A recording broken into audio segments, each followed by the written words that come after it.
Assalamualaikum warahmatullahi wabarakatuh. Hello guys.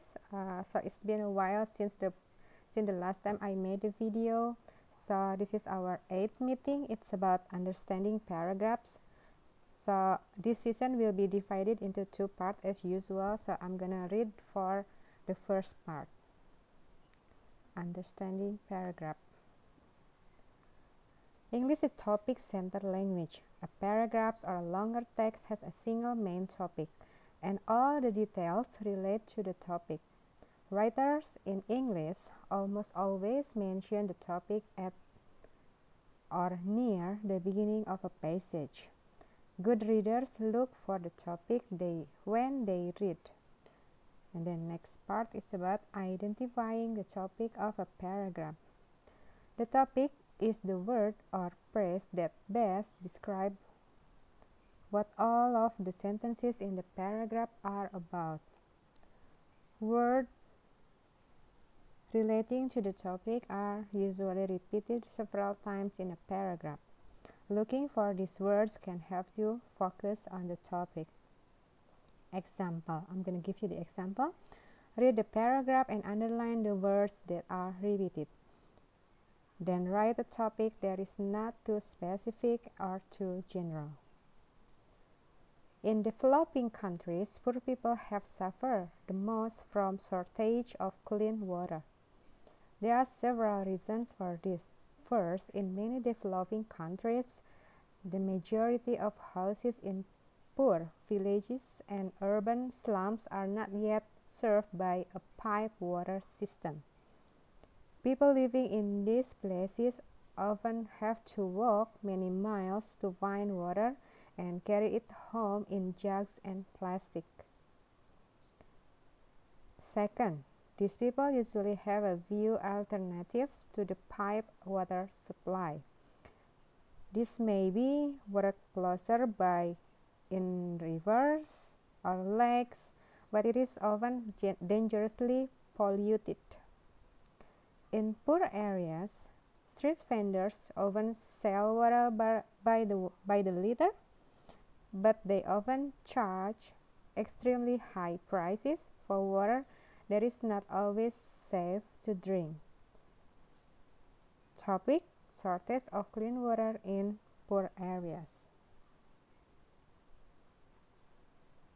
So can you find which word that are usually comes in this passage? What is it? Yes, there it is. What is it? Water? Pintar. Topic sentence. Paragraphs in English usually contain a topic sentence that lets the reader how or what the paragraph is about. Although this sentence is usually near the beginning of the paragraphs, it can also be found in the middle or at the end. So you can find the topic sentence at the first, in the middle, or also at the end. The first sentence of a paragraph is usually the topic sentence. Sometimes the topic sentence can come later, but generally it is the first sentence. The topic sentence will give you the main idea of the entire paragraphs. This sentence will not typically give you details, but it will tell you that what information you can expect to see in the rest of the paragraph. For example, you may see this topic sentence. This is the example. Students shouldn't wait until the night before the test to study. With this topic sentence, you know the following sentences will talk about this statement in more detail, and you can look for that information. Next, it's about supporting sentences. After the topic sentence, you will have supporting sentences. In these sentences, the writer will go into more detail to explain the topic in the first paragraph.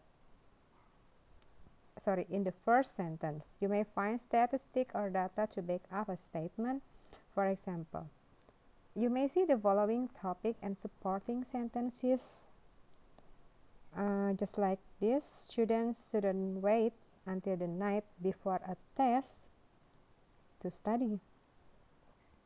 This type of studying doesn't allow students to retain information well and may also increase anxiety about the test. A student who crams for a test may not perform as well as a student who plans ahead. These supporting sentences aim to prove the claim made in the topic sentence. Let's move on to the next slide.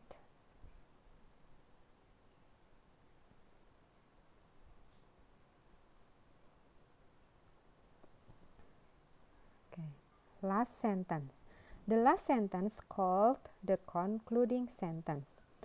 It will give you a brief summary of the entire paragraph. You may have a paragraph with a topic sentence, supporting sentence, and a concluding sentence that looks like this.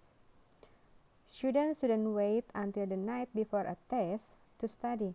This type of studying doesn't allow students to retain information well and may also increase anxiety about the test.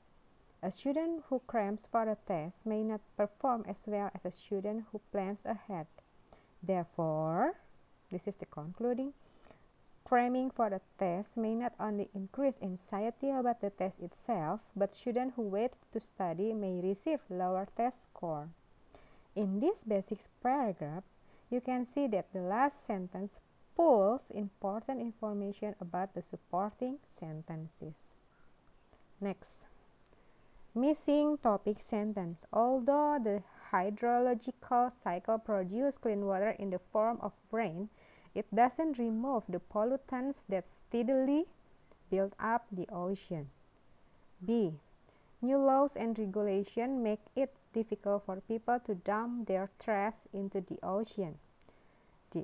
C. The ocean have long served as a fast dumping ground for all kinds of waste.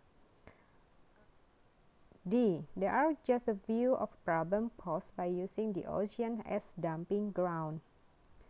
E. Wastewater dumping is yet another major form of ocean pollution. F. Some pollutions in the ocean are not dumped there directly. Okay, I think that's all for the first part. I'm going to continue to the next part. Bye bye. Just wait for the second part, sorry.